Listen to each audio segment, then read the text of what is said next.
people grift to a side politically is so funny to me. It's wild. We know who these people are. Yeah, like if we know who these comedians are. Like we're talking about comics, and we're just like, there's people doing so well with this grift. Yeah. That you go that like, we're all just sitting here like in disbelief. Liking pictures of his fucking elk meat is gay as. What if you like elk meat? You don't like elk meat. I love elk meat. What if you want to stay in his good graces? Oh. Finally, some honesty from Joe. No, I like his politics the best. I do too. Yeah, I feel like I like how in touch he is with the average man. That's my favorite part about Rogan. He's just like one of us. I'm there for the riffing. I love the riffing. All right, guys, we'll be watching a video by 2lazy2try called "Comedians Won't Stop Roasting the Rogan-sphere for Being Grifters." Now, I haven't seen this video. I've been holding on it for a very fresh, clean, live reaction to it, you know, with you guys. So I'm gonna be watching it. From the title, I assume that there's other comedians out there that, you know, don't want to be in that Rogan-sphere where they're trying to be political and they're sort of getting caught up, sort of not knowing what the heck they're doing or what they're talking about politically, right? Comedy-wise, whatever, that's your game. But now that we've seen this sort of backtracking and, you know, a couple of steps back, one step forward, a couple of steps back with some of these guys, right, that are not really supposed to be political, but they try to, and they don't seem to understand what the heck they're doing. But anyways, we're gonna be watching it. We're gonna start from the tippy top. Again, 2lazy2try. Comedians won't stop roasting the Rogan-sphere for being grifters. Let's start it. And now we're watching it really heavy now.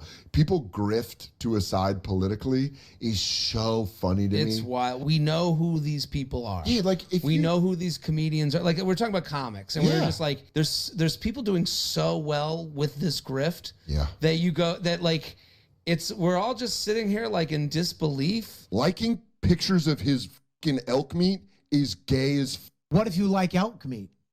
You don't like elk meat. I love elk meat. What if you want to stay in his good graces? Oh. Finally, some honesty from Joe. No, I like his politics the best. I do too. Yeah, I feel like I like how in touch he is with the average man. That's my favorite part about Rogan. He's just like one of us. I'm there for the riffing. I love the riffing. All right, so it seems like every week now there are more and more comedians roasting the Rogan-sphere for being out of touch on funny grifters. I mean, it seems like most of the comedy scene outside of Austin just thinks Rogan and his crew are a joke now. You know, once they started focusing more on podcasts. Hold up. Okay, this is where I step in. Now, they're a joke now? Nah, they've been roasting Joe and a couple of his friends, right? Or his, I don't know, what do you call him, his entourage. I mean, if you stick with Rogan, you usually get some good things, right? Like, when is it not good to stick with Rogan? Well, apparently, the time is now, which is, now it's like more blatantly just, we're making fun of you, Joe, right? But back then, they wouldn't do that. They would just say, some bald guy, some buff bald guy. They would just sort of make a sort of connection to him, but for the people that did know, they would know who they're talking about. But now it's like super direct, right? Casting than stand-up, and prioritized making money over being a respected comedian, and started interviewing politicians and oligarchs. That was the beginning of the end. Now we see a lot of other comedians don't really have much respect for them anymore. I mean, some of the Rogan-sphere guys are barely even stand-up comedians at this point. You know, they're mainly podcasters, and stand-up comedy is just a side thing. I mean, Look, I think that's a little exaggerated. I think, well, they still do comedy, right? Their main focus is comedy. Well, the ones that are successful, right? Theo, for example. Yeah, he's got that Rogan-sphere connection, and he can get the same people that Rogan got. There is a different vibe when you go on Rogan compared to when you go on Theo Von's podcast. Super different vibe, different conversation. For the most part, when you have somebody like in politics, or you get somebody into your podcast that you do as a comedy, it's a comedy podcast, you're dipping your toes in there him, you're not really asking anything really political, right? Only the here and there, like with the JD Vance stuff. He's not really trying to give the person a hard time, the politician or whoever. They used to. I think Joe Rogan in particular used to do that whenever he brought somebody that he wanted to question their like theories or whatever, right? There's a lot of videos about that, but now it's like, yo, what's up, Mark Zuckerberg, and what's up, Elon Musk? Like, all you guys are cool because you're rich and I'm rich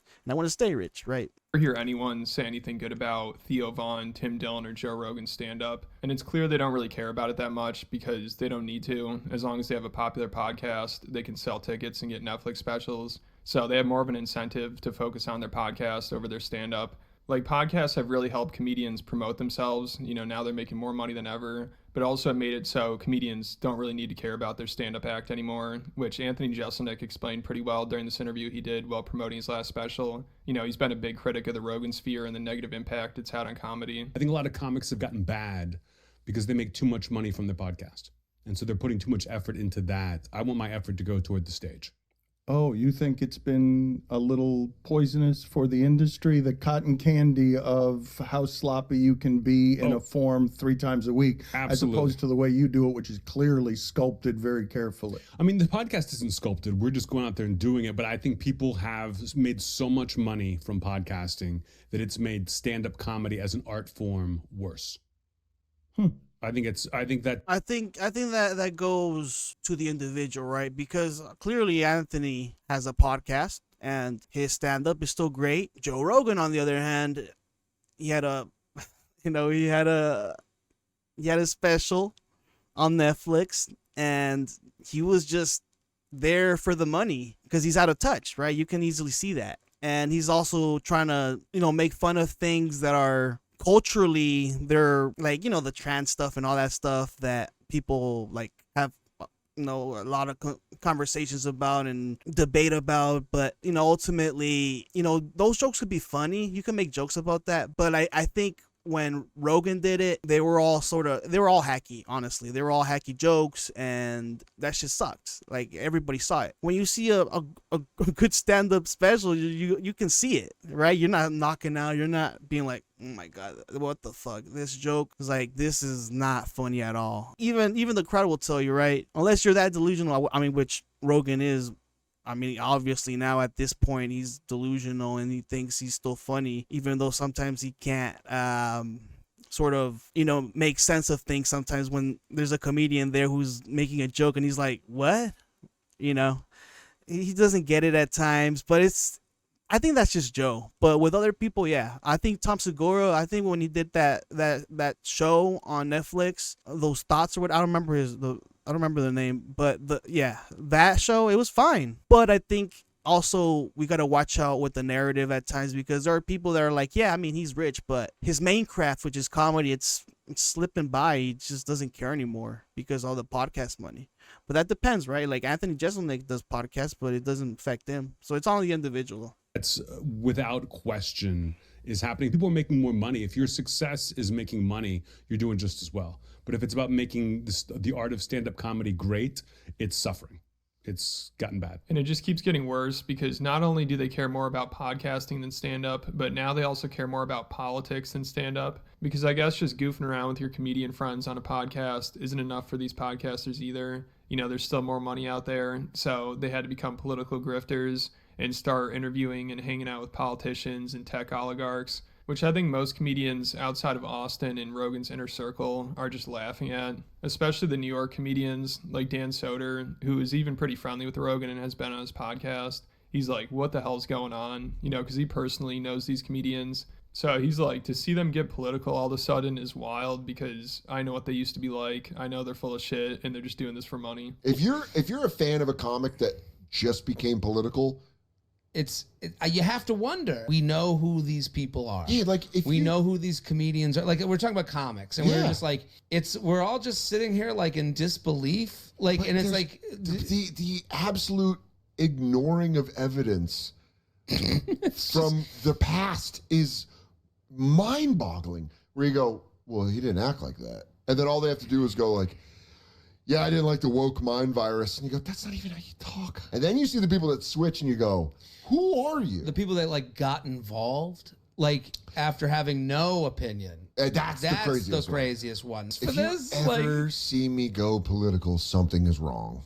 I have lost the ability to write a joke, and I am clawing for money. Or I owe someone a lot of money. This is what people. But they must be making so much money. That's what it is. And then what it is now you're chasing the money, so you're just willing to. Look, I think if they're talking about Joe, I think at a degree Joe did talk about politics in his comedy, but it was mainly like, it's weed.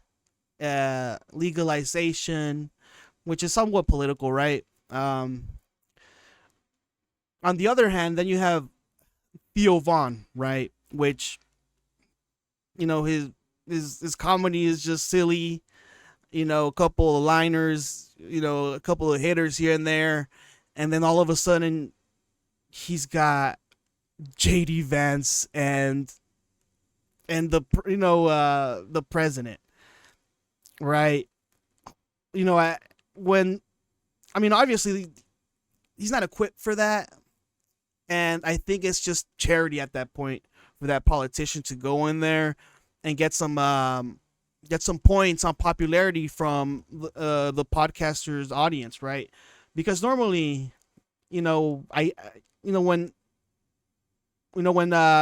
fans usually are very much like they like to connect with the person they like, which, Theo, and at that point it's like, influencing your audience into liking that person because you like them and you say that they're great and all that stuff, right? But I think, where the grift is like, I don't think they can make money off of it just basically, like I have Trump on, which is, the ad revenue, I'm not going to lie about that, but at the same point, it's like he's not going to be selling like, MAGA hats and all that stuff, right? But he's gonna garner an audience, right, which is the more conservative, right-leaning type. But at the same time, he's gonna be losing an audience because of the views that people don't like, or he's promoting somebody that they don't like politically. So, it depends on where you're going there, but also, I guess, for right now, like, they had so much shit.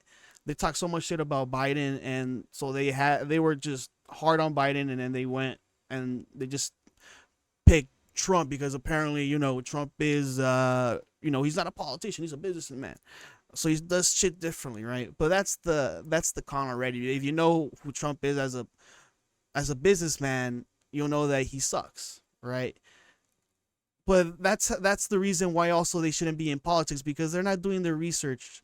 They're looking at headlines and articles. You can see Joe Rogan does this shit all the time. He's always saying like, yeah, I saw this article, and he just read the title. He didn't even read the article at all, like, read it. He just read the title, and he's like, yeah, that's crazy, right? And then he reads it, and it's like, oh, what? I didn't know it actually said that. It happens all the time. But yeah, like Dan Soder, he doesn't talk about politics, but when he does, it's like, it's funny, right? But when these people talk politics, it's like, all of a sudden, Theo especially, like, why are you talking about politics, dude? Say whatever you need. And by the way, both sides, far left, far right, it always crumbles. And watching them return. So I think a lot of these comedians just got greedy, and I think they wanted to be part of the big club that George Carlin used to talk about. They wanted to hang out with the elites. They wanted to be at the presidential inauguration. They want to get flown out to the Middle East with the president. They want to have a seafood dinner with JD Vance. They just want to be part of the club. They don't care about their stand-up act at this point, or if their podcast is being used as a propaganda tool. They just want money and to be part of the elite, even if that comes at the cost of comedians thinking they're a joke now. It seems like most comedians... Well, I think right now there's a shift, right? Joe is like, I don't like what Trump's doing right now. And Theo's like, I don't like what Trump's doing right now in Gaza and all that stuff, right? And then Andrew Schultz is like, I don't like what he's doing either, and also the tariffs and the stock market and everything's all terrible, and he's doing a terrible job. And now they're getting this buyer's remorse thing. Because they got in the politics game and they just didn't do the research, right? Johnny Bravo always says, look it up, right? Look it up. To quote a legend, Eddie Bravo, look it up. These guys did not. And Joe used to be that guy who would actually do research back then. And now this is the thing, though. I think where the problem lies is that, when you, this is the funny thing about when you become a conservative, it's like, yeah, I'm a conservative now, so I want the tax cuts and I want all these other things, right? But then at the same time, they remember, oh yeah, I used to be poor, and now, oh shit, I have fans that are poor, and they're gonna think I'm a fake, I'm a fraud. But it hits everybody a different way, right? I think this is like sort of that thing where you become conservative, and then you just care about your money and the taxes and how you get taxed. Outside of Rogan Circle just think the whole thing is really bizarre and is hurting the comedy podcast scene. And this is just what they say on podcasts. So off air, they must be talking a lot of shit. Comedy podcasting is entering this world of like news or something. Yeah. And people are taking it serious. They're all having like politicians on. Journalists. Tim got fucking interviewed by like CNN. Yeah. And I saw that they had Bernie on Schultz's show. Yeah. What the fuck is going on? Tensions are high down there. It's a weird space because people are there, and now this they're all next to Trump. We're like a step away from the presidential election. Everything's divided and weird fucking hemisphere where these comedians are in suits at a presidential inauguration. What do you feel, and podcasters, what do you feel about politicians and billionaires who've appeared on podcasts of your peers to try to leverage comedy for their own goals? All I can say is personally, I would never do it. I would never have somebody come on that's running for fucking president with my intellect. I'm not going to sit there and be like, so like, what's your foreign policy? Like I would be like within 3 minutes, dude, what was your favorite Super Bowl? And then people be like watching it going, I like that Super Bowl too. I'm going to vote for this guy. It's just like, it's just so far beyond my wheelhouse. Like I am just that's just way beyond. Like somebody said to me one time, I go, Bill, you're a really smart guy. And I go, yeah, in a sports bar. You put me in a sports bar and you want me to talk about 70s and 80s sports. I am scoring very high. Yeah. All right. You put me in like that form to have to interview somebody that is going to run. This is like telling Joe Rogan, this like, hey, stay away from politics. Just stick to the fighting, right? That's what you know. That's what you're good at. Talk about what you're good at. Don't talk about this politics stuff because you clearly don't know what the heck you're doing or what you don't even understand it. You don't understand anything.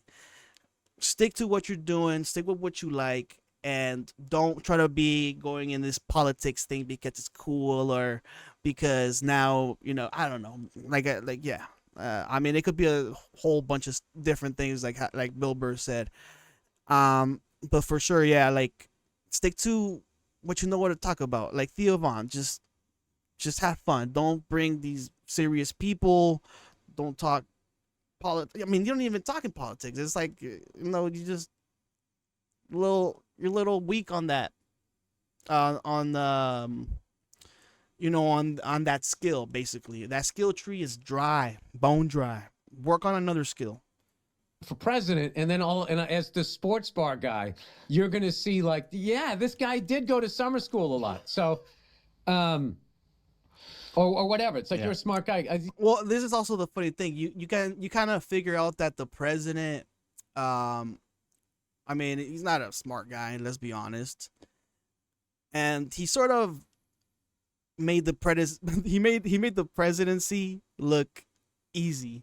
You can easily any dummy can become a president. Look at they're old. They're all like they're 80 years old. Everybody make fun of Joe, like, oh man, he's Sleepy Joe, like he's a puppet. It's a Weekend at Bernie's at this point with that guy. And now you see Trump right now, he's going through it, and nobody calls him out on it. I mean, I'm recording this on the 8th of the 8th. 2025. And he was on the roof. Maybe it's because he's trying to put that ballroom and he knows how to do, the what do they call it? Housing, right? He does housing and all that stuff. So, he wants to get a ballroom in there because that's what he knows the most. Rather than being a president, and he's doing these tariffs and he's messing everybody up and their money and their stocks, and everybody's tripping, and he thinks Trump's giving us this narrative that everything's great and everything's cheap, but on the contrary, it's not. Like, look at these headphones that I got. I spent like $15-20 more on it than I would have spent it if it didn't have tariffs. Right now, I got it for $60. I could have gotten it for $40, and this was on. It was on a deal, like it was $80, and I got it for $60, and it revved up, right? And at Walmart too, right? I remember my brother getting these headphones like 5 years ago, and they were like $30, and now they're $80, dude. And they're cheap. They're plasticky. I can hear some of the crackling and stuff. I could have gotten a way better headset at that amount, right? But no, we can't have nice things around here.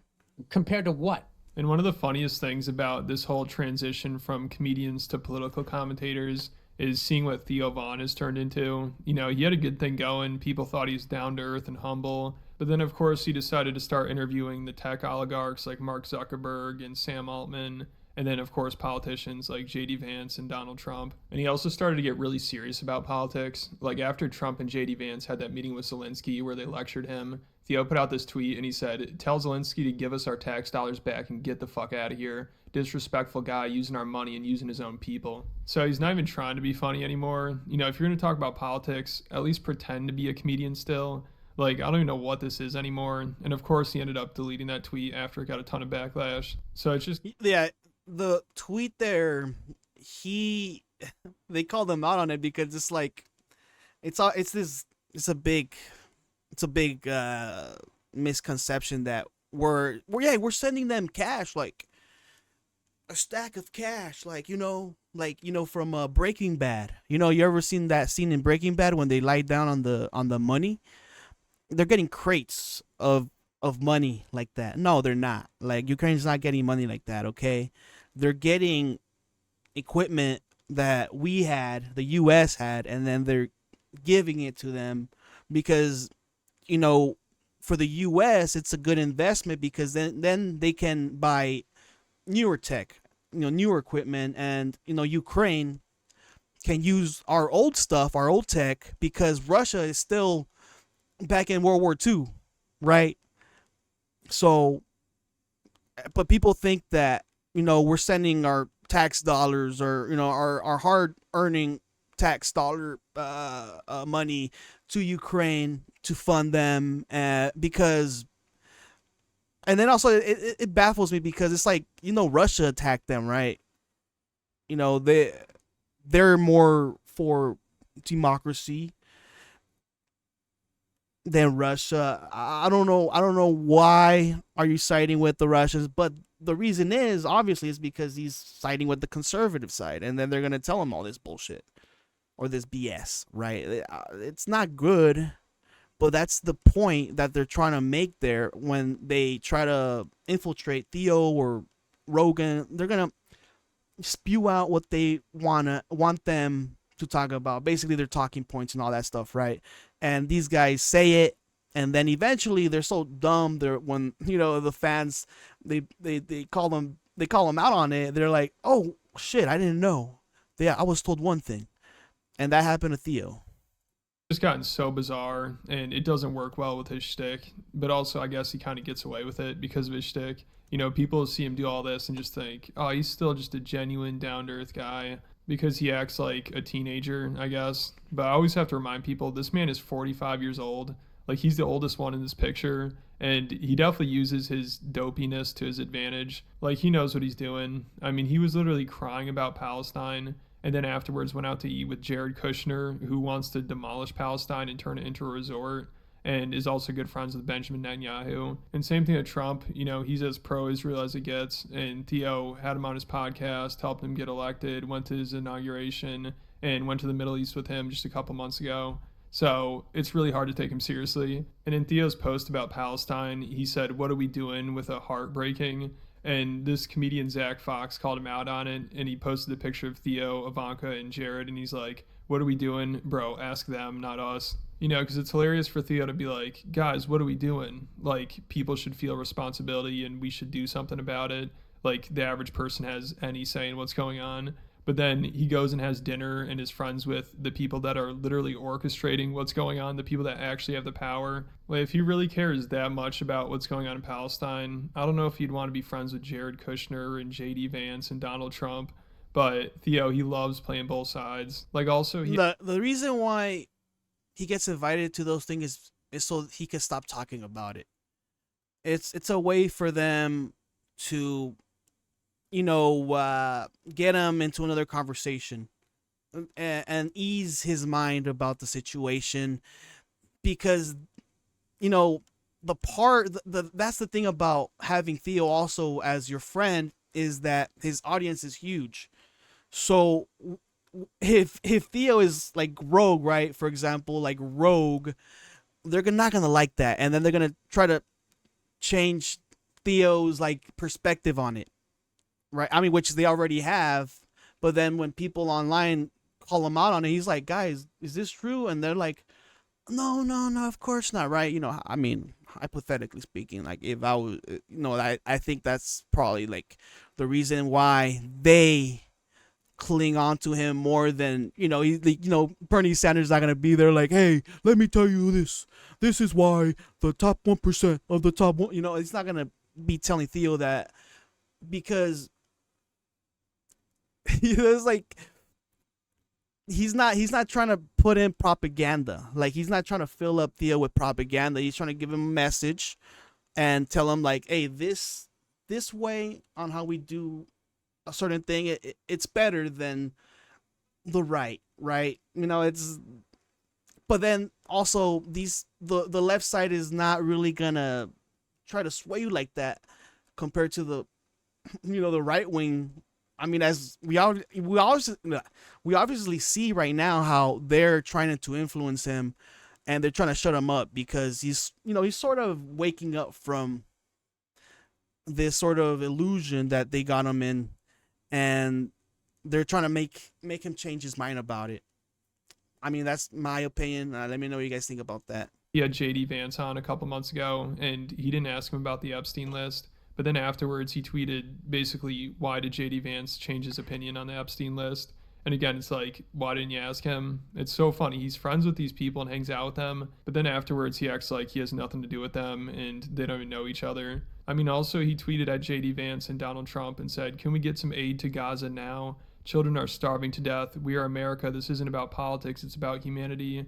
And then this other comedian, Gianmarco Ceresi, I think is how you say his name. He's like, "Why don't you ask them when they're on your show?" You know, again, it's like, dude, you're friends with these people. You hang out with them. You have them on your podcast. And then afterwards, you're like, "What's going on, guys? We need to do something about all these issues." So, of course, we're seeing more and more comedians make fun of him now because the guy's just a complete goofball, which he always has been. But now he's trying to be like a serious goofball, and it's just not working well. Like, also, Dan Soder has been making fun of him recently, too. And I'm sure people saw Marc Maron had a bit about him during his special. And I honestly thought more people would be defending Theo and calling Marc just bitter and jealous, which there are a lot of people still saying Marc is bitter, but they also admit that it was a funny bit, and I don't see many people defending Theo. I think if Hitler were alive today, he'd probably appear on Theo Von's podcast.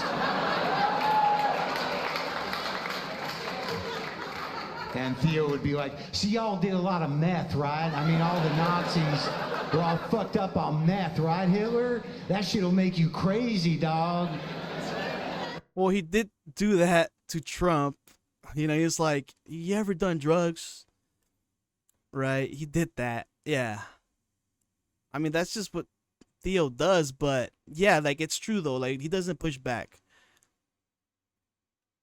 I mean, you can create all the conspiracies you want. You could say like, well, maybe he's an agent for them. Who knows, man? Like maybe he's sold out, or he's just a complete dummy.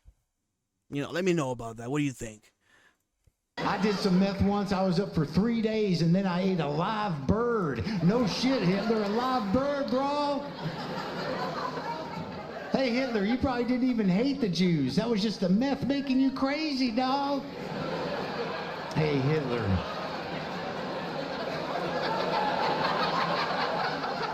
Do you want to apologize to all the Jews right now on my show? No? I get it.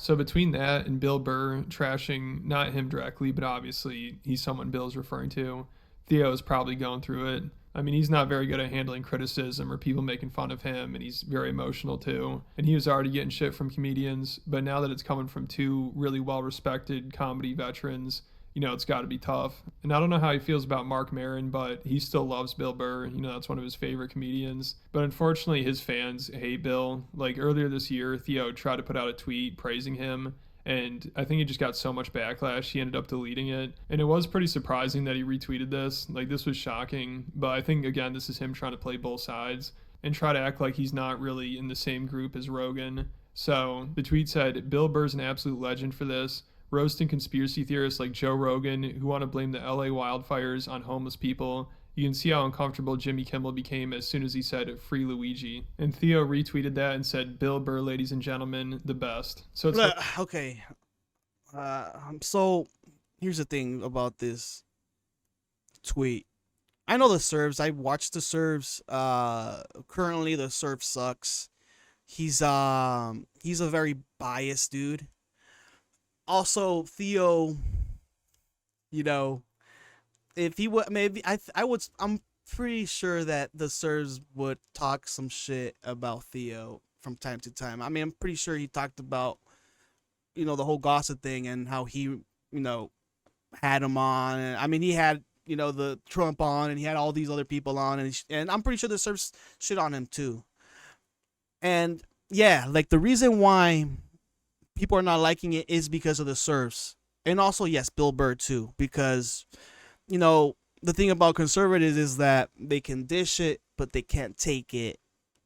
Bill Burr is completely different. He don't give a fuck or give an F. And Theo, I think he thinks that he's transparent or some shit. But clearly, the reason why he got a lot of shit from it is because it's coming from the serfs, and he is shitting on also Rogan, which a lot of people like, and like vice versa, or in connection with the Rogan-sphere. That's why people were not liking it. And also, yeah, Bill Burr has shit on a lot of conservatives, and before that, yeah, they did like him because he was shit on liberals, but now it's their turn. They don't like him anymore, right? And you can see it, and I think that's the reason why he got, you know, he deleted this shit. I think that's also, you know, in my perspective. I don't know. Let me know what you guys think about that one. Hilarious that Theo's praising Bill for trashing people like Rogan, but I don't know what Theo had to say about the wildfires, but I'm sure Bill puts Theo in the same category as Rogan, obviously. There's an ugliness that's out there right now where, you know, there's certain podcasts out there that if you're a racist, if you're an anti-Semite, if you're a psycho-nationalist and you want a softball interview, there's podcasts out there where you can, and they will laugh at your fucking bad jokes and just give you this pass. So I'd imagine Theo's they're sold out. Like we already saw that with the Nelk Bros or the Nelk Boys with Netanyahu there. Just really didn't, you know, they didn't push nothing. And after that, you know, they got a lot of shit from it because they're like, guys, are you really that dumb? Like this to their fans, to their audience, they're like, oh my God, you're really sold out. You guys are bought and paid. And it didn't help out that they were sponsoring, they were putting ads on it, right? And they're profiting off of it. profiting off of the man that is doing terrible things, right? And is wanted. He's a wanted criminal. Let's be honest. They shouldn't have anybody political. Like, do funny shit, talk about, bring in influencers and talk about dumb stuff or whatever. Don't bring in these controversial characters into your podcast, and then afterwards you're like, oh my god, I didn't know this was gonna happen like that. I didn't know you guys were like that. Probably one of the main people Bill's referring to there, but I don't know if he has the self-awareness to realize it. Let me know what you guys think, though. And if you want to hear about the first time Bill went on Theo's podcast, it was like one of the cringiest things ever. I talked about that over on Patreon. I also talked about Tim Dillon exposing... Yeah, let me talk about that real quick, because he, Theo Von and Ethan Klein suffered the same fate when basically Bill Burr didn't play along and was like very deadpan, and Theo and Ethan took it as like, oh my god, like this guy's an asshole and he's shutting us down, and he kind of broke our emotions, like meeting, he met his hero too, like how, like 2lazy2try said, like that he's one of his favorites, and he meets his favorite and it doesn't go well. Like, how they say, like, never meet your heroes, they're gonna hurt you. And that was it was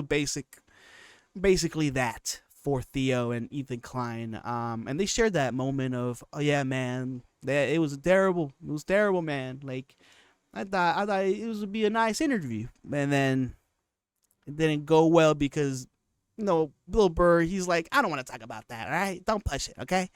And they take it as like, oh my god, I'm so sorry, and like, and they feel like shit. I don't know why. I mean, as they say, comedians are sensitive. Maybe that's the reason why. Joe Rogan's handler and Sam Hyde crashing out on Harlan Williams, which was wild. Make sure you check that out. And there are over 140 other exclusive videos. So if you're a fan of the channel and you want more content, it's definitely worth it. I'll put a link in the description. Okay. Rogan has an opportunity to do the funniest thing of all time. No one's ever said that. Rogan can just...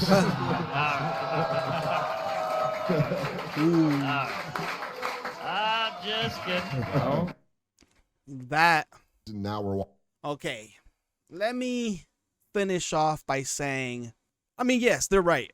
I think we've never seen a level of involvement with some podcasters in the comedy world sticking their heads out or supporting these political figures in such a way where, I mean, like, they're now regretting it, but before that they weren't, and they were, hook, line, and sinker in all these things and all these conversations, and how, they were all in for Donald Trump and JD Vance and whoever, right? They were sick of the left, and they wound up becoming, maybe I guess to the fans, they're now puppets, and then they're sold out, right? Like I said before, and you can clearly see it, right? Because like how like how Dan Soder was saying, like, why are you talking about politics? And then when we hear you talk about it, you don't know what you're talking about. Stop talking about it. And Bill Burr too, like he said,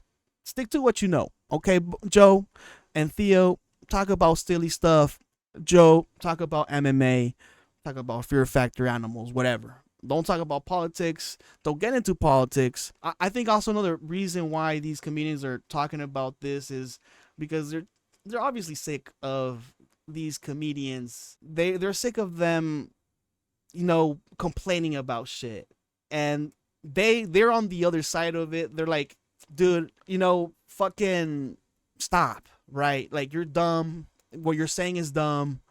And I like, before this, you never talked like this way. You never talked about, the woke mind virus, right? Nobody's talking like that. I don't talk like that. No, I've never, and I'm 29, dude. And I've been living, for quite a while. And even with my friends, I'm not talking about, yeah, man, the woke mind virus, or, I talk about, yeah, there's brain rot, but that's also like a meme, right? Like, there's, these slangs out there, but I use it correctly, I think, right? Like, oh yeah, Riz, sure, right? But then imagine telling Joe Rogan, Riz, like explaining risk to him. He's like, what are you talking about? And then there's other people, you know, especially like Theo, just like, what are you doing? Like, are you fooling us? Like, or are you doing this on purpose? What's the angle? What's the goal here? What are you confused? Like, are you trying to switch teams now? Because now you're like, oh shit, you know, I fucked up. Okay. Like, okay, maybe we can forgive that. But with Joe, it's like, dude, you're 50 now.